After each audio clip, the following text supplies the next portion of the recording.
Hello and welcome to this edition of Talking SUPs. In this episode, we're going to be looking at Belfast City Council and its work in tackling plastics. And to go through this, we have got one of their very own, Belfast City Councillor for Ormiston. He's also a member of the Green Party, Councillor Anthony Flynn. Anthony, thank you for joining us on Talking SUPs today. Thanks very much, David. Thanks for having me. So, Anthony, I want to ask you, the Belfast City Council has just signed up to the plastic promise. Can you walk us through about why the council has eventually done this and why it's important? Yeah, thanks very much, David. As you're aware, the Belfast City Council just recently signed up to the Live Here, Love Here single-use plastics promise. And that essentially was about signing the council up to a list of asks, really, in relation to single-use plastics and why I suppose single-use plastics are, in my opinion, a scourge on our society and why we need to try and move away from that as quickly as possible. And certainly within the council, we have taken a number of initiatives in the past couple of years and answered a number of consultations that have came from central government as well on single-use plastics. And it seems to be the way that we are moving. Now, in my opinion, it's not moving anywhere near as fast as it should be, but we are, I suppose, getting there. And I know officers are on board as well and other parties as well. And we can all agree that single-use plastics are something that need to be stamped out. If we look at the EU, for example, the EU Single-Use Plastics Directive, which came into force in 2021. And what that talked about was about banning various forms of single-use plastics. And I think we need to be moving along at pace with that type of directive as well. So I think in Belfast City Council, particularly from the council's perspective and the officers' perspective, there seems to be a lot of want to move forward on this. I suppose we just need a bit more guidance, and that's why, signing up to this to the single-use plastics campaign through Live Here, Love Here was very, very important for the council to do, and that's why I supported and talked about that at committee stage and also at full council as well, to welcome that to the council coming on board, and I hope as well to work with officers quite closely going forward to make sure that we make all necessary arrangements to try and not only reduce our single-use plastics throughout the council estate, but also to become a civic leader as well within the city, so that other organisations such as the private sector can look at us as an example and say, yes, we want to move in that direction as well, and to try and provide that support for other organisations. So very, very important scheme, and I'm very happy we're finally moving along that stretch. Brilliant. And can you just tell us a wee bit about, obviously you talked about guidance being so important there and about having targets to work to and having that roadmap. Is the plastic promise useful in that respect? We're just asking this in terms of other people going, well, okay, so you've signed the promise. How is it useful? So could you just elaborate a wee bit on that for us? Yep, so I think what the promise allows the council to do is to say, right, so we use single-use plastics in procurement or meetings or things that are internal. And it allows us then to point to that and say, well, actually, there's a better way of doing this. So let's say, for example, we have a hospitality side of the council, right? And we have an organisation coming in to do a dinner for whatever type of event that it is, and they have ordered tea and coffee for 300 people. So in the past, what we would have said was, yep, okay, so we can provide with tea and coffee, and here's all of the single-use plastic cups and cutlery and here you go, and we provide that because it's the cheapest option at the time. What this allows us to do is actually say, well, actually, there must be a better way of doing this. So because we're signed up to the plastic promise, and we can rely on I suppose, other ways of trying to provide those types of things to organisations. We can say, well, actually, there's an organisation, whether it's in England or somewhere else in Northern Ireland, that's providing, non-single-use plastic cutlery and coffee cups and all the rest of it, and we can use those for on a procurement side of things to bring in and to use those instead. So that allows the council, within itself to, I suppose, to provide alternatives to these things, but also, like I said, it allows us to then try and drive change within, other sectors as well outside of the council and become a civic leader in that regard, which is very, very important. Yeah, and often, when we hear the word politics mentioned to people think about bickering and arguments. But one thing in Belfast City Council, monitoring these debates is how bipartisan it is, and about how parties have very quickly bought into this and actually get the need for local government to take action on reducing single-use plastics. Absolutely, and it is one of those issues. And I think whenever I think about local government and what a local government can do, often it's about bins and dog dirt for people. But when in reality, actually, well, they are some of the most important things to citizens in our society.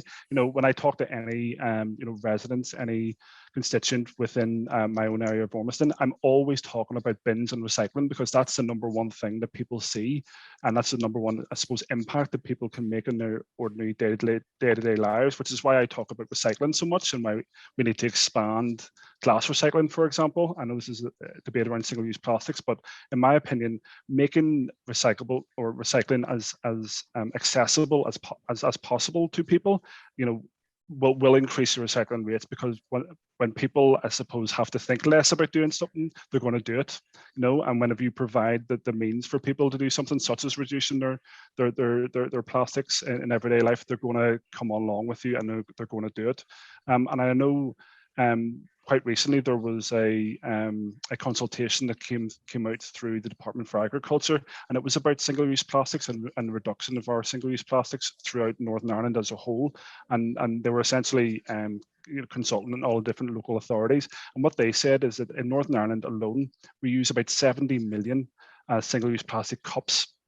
That's every single year, which is an absolutely astronomical amount. And when you think about all of those plastic cups that cannot be recycled, that's there are cups that are going into the bins, and they're going into landfill essentially, and every single kilo of landfill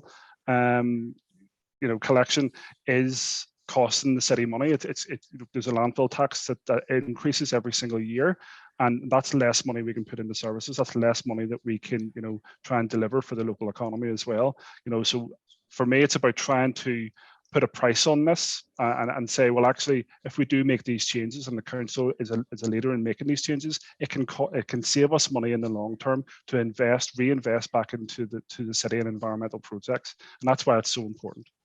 Yeah, and absolutely right to point that out. Just in terms of actually how your constituents are, how informed they are on this issue, and why it's an issue. Are you finding that your constituents are supportive of action on this and want to see more, and see the council actually, not just taking action, but actually coming up with kind of some new innovations and new ideas for how, things like single-use plastics can be tackled?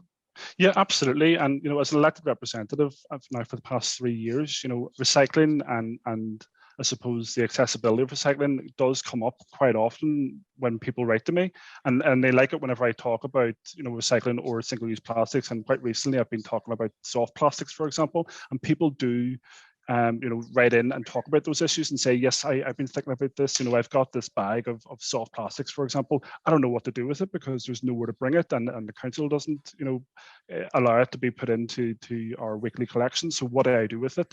And the answer to that is, well, right now you can bring it to your local supermarket and they'll take it. But I suppose the problem with packaging is, especially when it comes to soft plastics packaging, there is still a difference between what can and cannot be recycled, even at your local supermarket. So whenever it comes to the circular economy, for example, we need to be looking at innovative ways that the private sector and producers can get involved in this as well, to actually incentivize moving away from single-use plastics that, again, are going into our landfill and costing us even more money.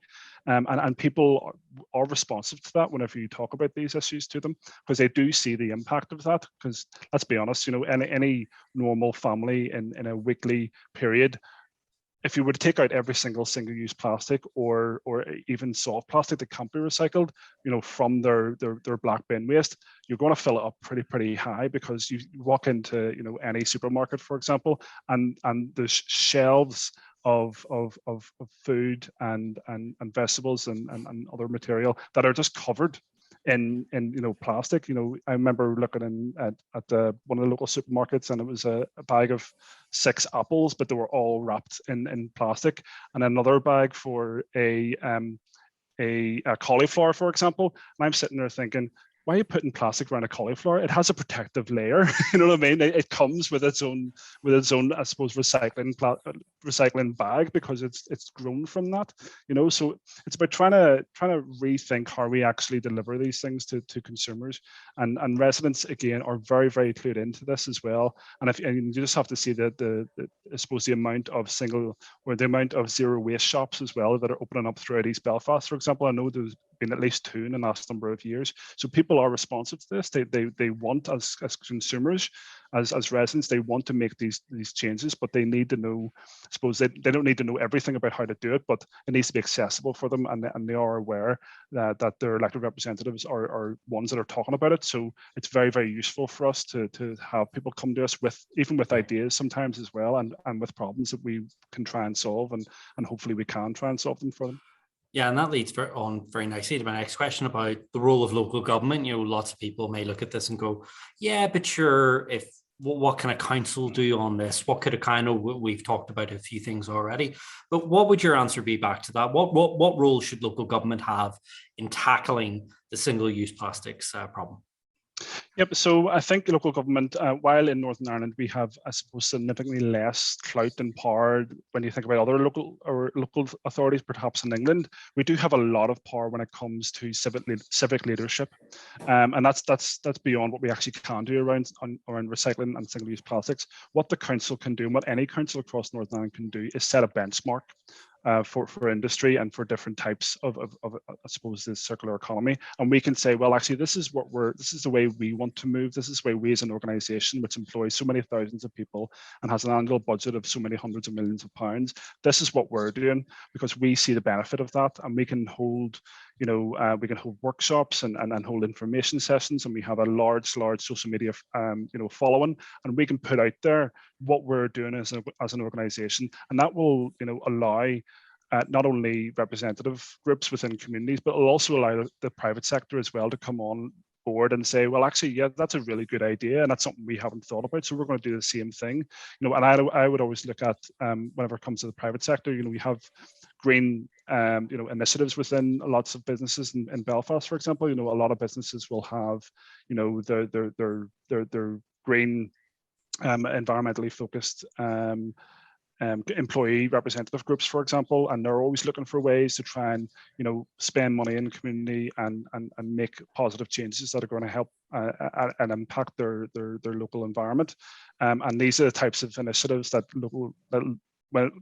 if local council and the local authority takes, they can come on board as well, and we can do this collectively and make it much easier, for others to come on board, and also whenever it comes to the consumer, to show that there is actually a market for this as well. Whenever it comes to getting rid of single-use plastics and providing alternatives, I was actually just reading just this morning about a company that can provide a coffee cup that you can eat after you have your coffee. And I did think it was a bit mad at first, but whenever I read a bit more into it, essentially it's just made of like an oat material and maybe mixed with a bit of sugar and to give it a bit of stability. So it lasts for 45 minutes, and the idea is you drink your coffee and then you eat the coffee cup afterwards. So it provides it with like a coffee and a breakfast at the same time, because it's also a healthy breakfast. So that's an idea of really, really innovative ways that we can rethink and refocus about what our idea of what a local economy should be whenever it comes to the coffee culture, for example. Well, I wasn't even aware of that. But my final question to you, Anthony, is for policymakers like yourself, if there are maybe some councillors maybe listen to this, and we've talked about, the bipartisan support for this in Belfast City Council, but if there are some skeptics out there who maybe believe, well, is this really something we need to really tackle? Is this something that we maybe need to do something about? What would your response back to that be? Why is this important? Why is this something that policymakers, not just local councillors, but MLAs, MPs, governments, the executive as well, why is this something that they should be taking notice of? Well, I think, first of all, what we can say is, well, look at what the impact that single-use plastics particularly are having on not only our local environment, but the world as a whole as well. So I talked recently about a study that I read about in the Netherlands. And what that study found is that they found microplastics in the blood of 80% of the sample of people who they tested. 80% of those people had microplastics in their blood. That is a direct health risk to our population, and it's something that we cannot ignore anymore. And if that's not enough for you, you can also look at the massive plastic bergs that we see out off the coast of some different countries and things, where we essentially ship off all of our plastics thinking we're doing a great thing. But in reality, it's, it used to go to China, for example, and China had to stop, allowing Western nations to send their plastic to them because they couldn't do anything with it, because either it was not good quality material that they could actually recycle, or they just had too much of it coming in. And what that does tell you is that actually we've gone far enough whenever it comes to just essentially pumping out all of this, this plastic material that we can't do anything with. There needs to be a step change, because not only is it beneficial to the local economy, it's also beneficial to human health as well. And if, again, that's not enough for you, you have to, what you can do is look far more locally as well. So our beaches, the quality of our water, and and the health of our own children as well. And we often talk about pollution, and I suppose whenever you think about plastics and pollution, often people think they're two different things. But what I've just done there is actually made a connection between the two, because pollution into our waterways gets into our local wildlife, so marine life, for example, which we then take out of the water and then we eat and serve to our kids.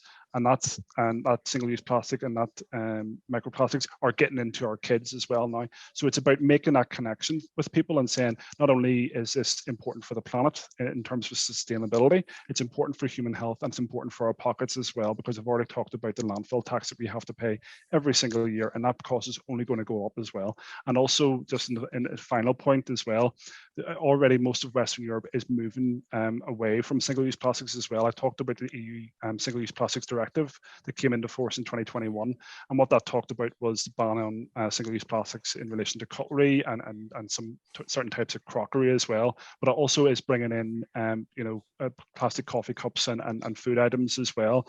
And I know DEFRA over in England, or over in Westminster, they've been consulting recently on the deposit return scheme, and also extended producer responsibility as well. And I think the extended producer responsibility is very, very important, because what that will do whenever it comes into force, hopefully in 2024, will allow local councils to then claim back money whenever it comes to producers producing these non-recyclable packaging, for example. So that has a really, really good benefit as well, not only in trying to move society away from single-use plastics, but also to bring in, to, again, have that financial impact as well, to try and force those changes through society. So that's, I think, a broad impact of what we can try and achieve. Yeah, and you're absolutely right to highlight extended producer responsibility being so key if we're going to really drive this forward and get the behavior change from companies and within the public too.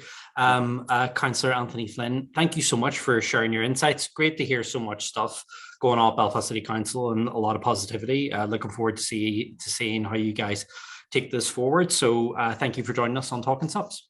All right, thank you very much, David. Have a good day.